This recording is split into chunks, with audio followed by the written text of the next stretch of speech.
Let's just start from the beginning. That first opening sequence, that shot through with the window into the dance sequence. I mean, it's just such a level of difficulty. And I'm just going to simply ask, how did you figure that one out? And how did you map out that whole thing from your perspective? So what's unique to our movie is that each character's hopes and dreams, their fears and anxieties can be shown not only through song and dance, but through the environment around them. And sometimes the world emotionally shifts to where the characters are.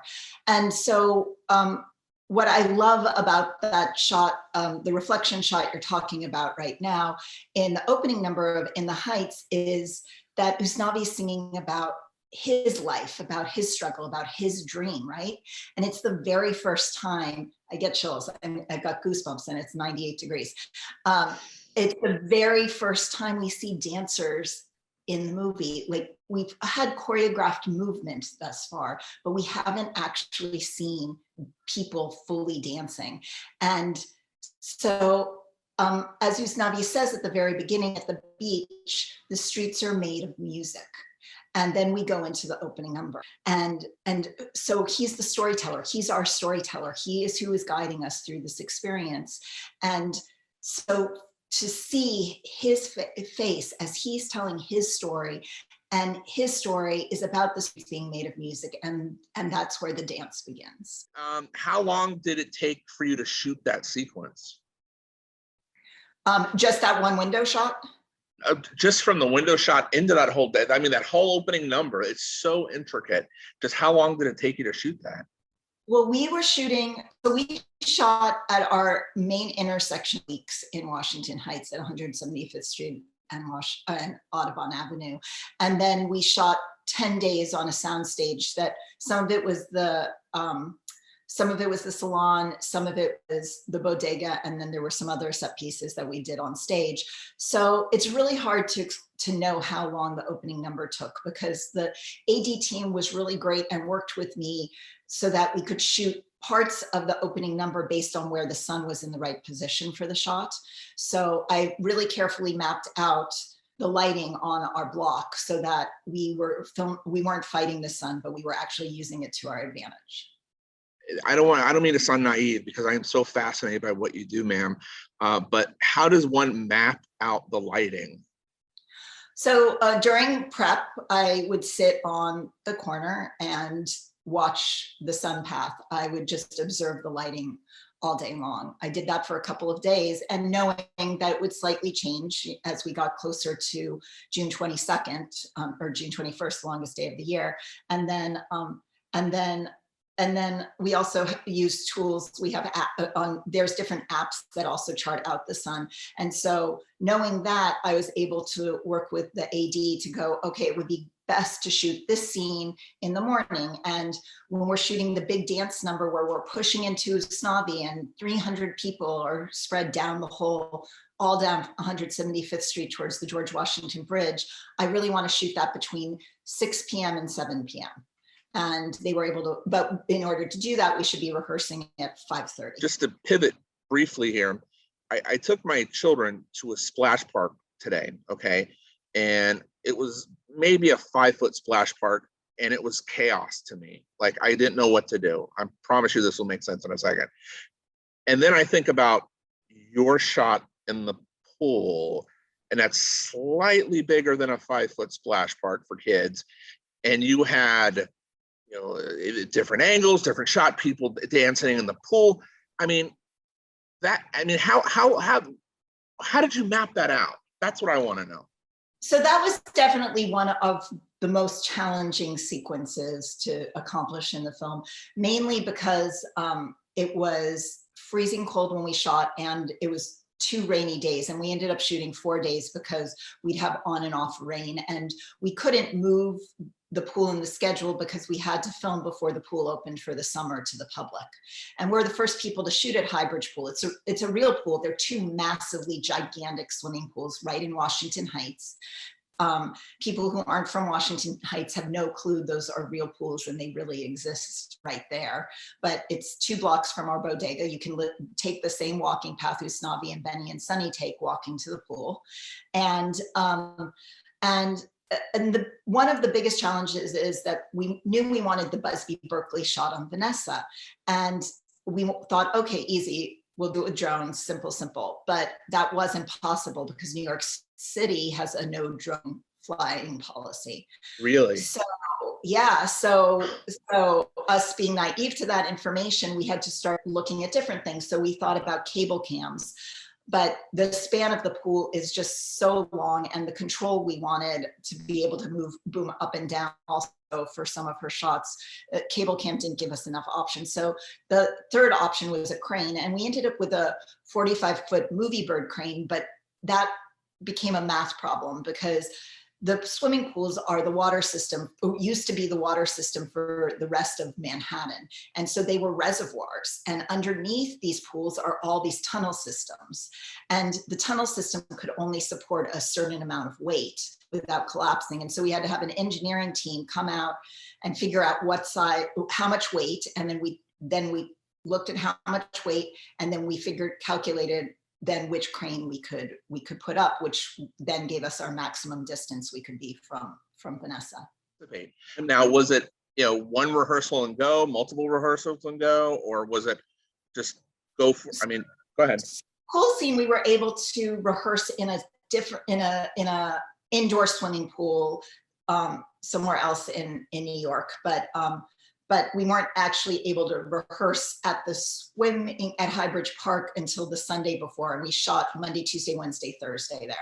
So Sunday, John Chu and I met the choreography team, Christopher Scott and his team, and all the dancers at Highbridge Pool. And we were able to start to see like where their bodies, where we wanted to put bodies in space, and what, including extras and stuff, and where we wanted to fill the frame. And John and I sat huddled, it was raining that day too, huddled under umbrellas on a park bench with our computers trying to stay dry, typing out. We had a shot list already, but then we needed to organize how we were going to organize our day. What's your favorite shot in the film? Oh my goodness. I mean, the reflection shot of Usnavi is one. I love the final shot of the movie, and I love which also reflects the opening, mirrors the opening shot on Usnavi, the end of the finale, as we push into him, finding him, and you don't even realize he's there singing and dancing, and then we push in from this huge wide on the whole street, techno crane into his close-up. Gosh, we did so many wonderful things. I love Pasensi Faye when she looks towards, when she says, should I stay or should I go? And she looks towards one end of the tunnel, and we bring up this warm light at one end, and should I go? And she looks towards the street side of the tunnel, and it's this cool light. And eventually she walks towards the cool light.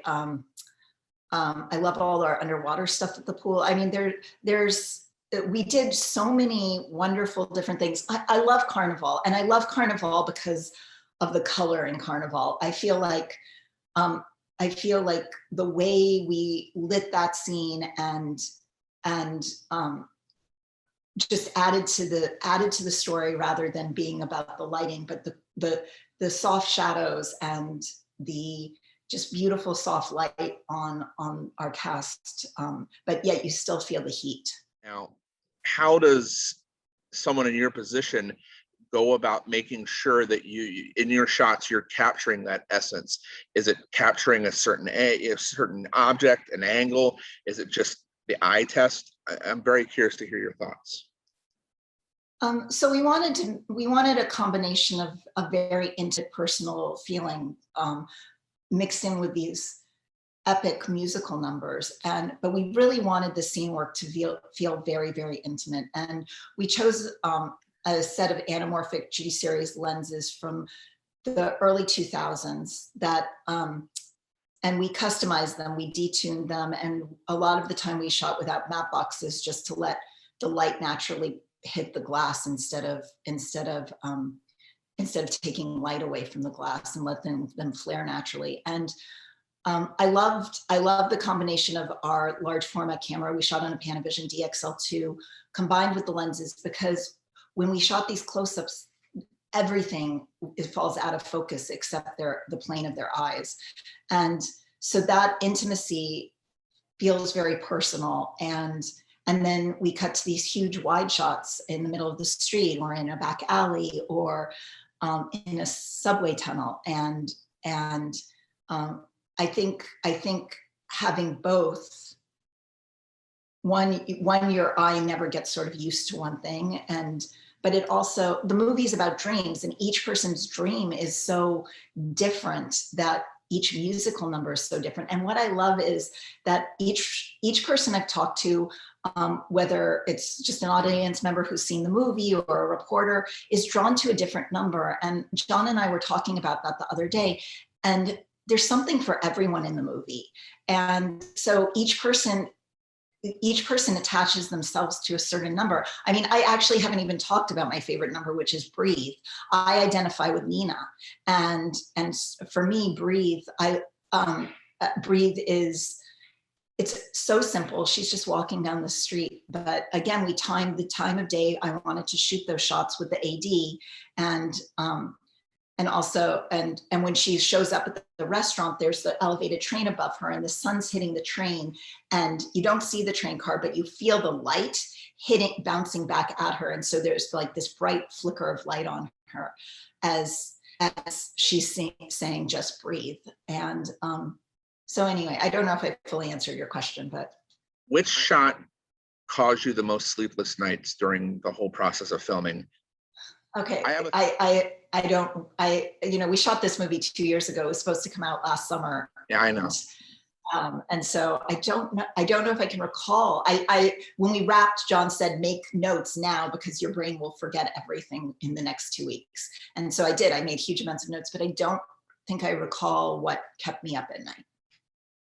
Well, I personally think one of the most important shots, the one that would have caused me the most sleepless nights, if I'm in your position, would have been the shot in the tunnel with Abuela making the decision. So that number was incredibly tricky. The main thing that was very tricky was that we had 1 day to shoot all the subway car stuff and the platform stuff, and 1 day to shoot.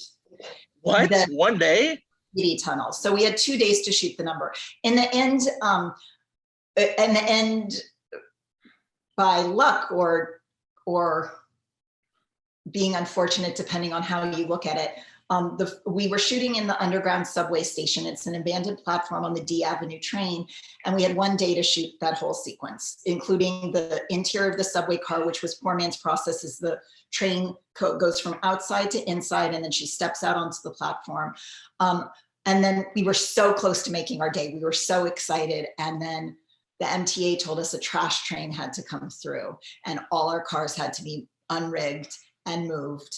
And so we ended up getting to go back a second day and finish our shoot, and then also pick up a couple of little details that we couldn't pick. We knew we didn't have time to grab on the 1 day we thought we were filming there. We had that scene though, we had 5 days to rig underground. It's 3 stories underneath existing platform that's a working platform that's above ground, but this one has been abandoned for a long time. It's huge. It's beautiful in a subway. I love subways. I grew up in New York.